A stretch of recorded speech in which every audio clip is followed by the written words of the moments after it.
My name is Peggi Rafferty, and on November 13th, 2015, at 10:34 a.m., I received the diagnosis that no woman ever wants to receive. I was in a great place. We have 3 children. They were all grown. The oldest 2 were married. Our youngest one was a senior in college. My husband and I were happy. We figured, this is great. Little did we know our world would be shaken. With the phone call, I remember I was in my house alone. My doctor was on the phone and just said, I hate to tell you this over the phone, but you have breast cancer. I remember calling my husband, and he came home, and we spent time praying together. We cried together. At that point, we just turned it over to God, and I remember I was sitting in our family room, and at 1:15, he walked into the room where I was, and he said, we are declaring war. Satan will not win this. I remember as Charlie and I prayed together and declaring victory in this journey, still being scared. And I think just because I trusted the Lord didn't mean I didn't have human feelings. I didn't understand. My mind was going a mile a minute to the what ifs. Shortly after that, I received a text message from Jeff Redding, one of the pastors here at Pinelake, and that message I have read so many times, and it was just telling me that this didn't catch God by surprise.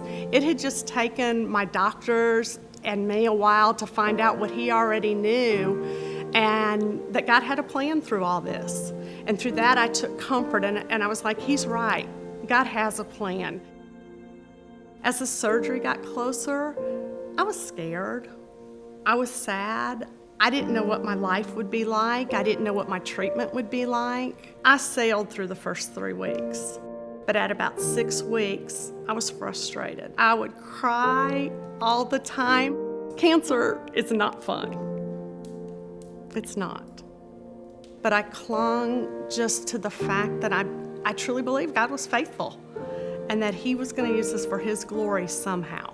I felt so much comfort from so many people. My family, all of my kids tell me, Mom, we're praying for you. You've got this. Our friends at church, I had a group text that I labeled my prayer warriors.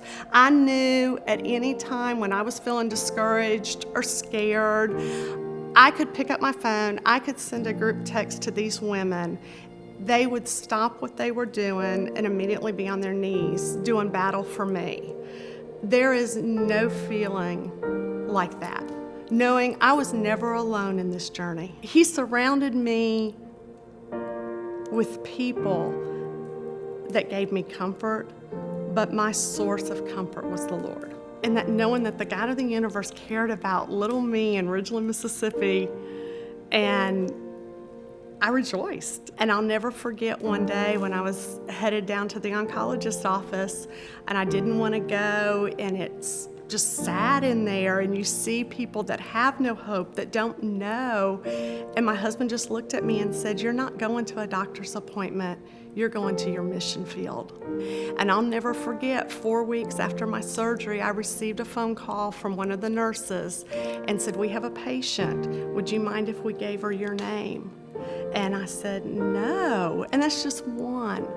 I've got the privilege of people in our own church that I'm walking hand in hand with. I sit here and tell someone going through a hard time, God is sitting here, he's in control. Whatever situation you're going through, God knew it was happening. Just take comfort in him.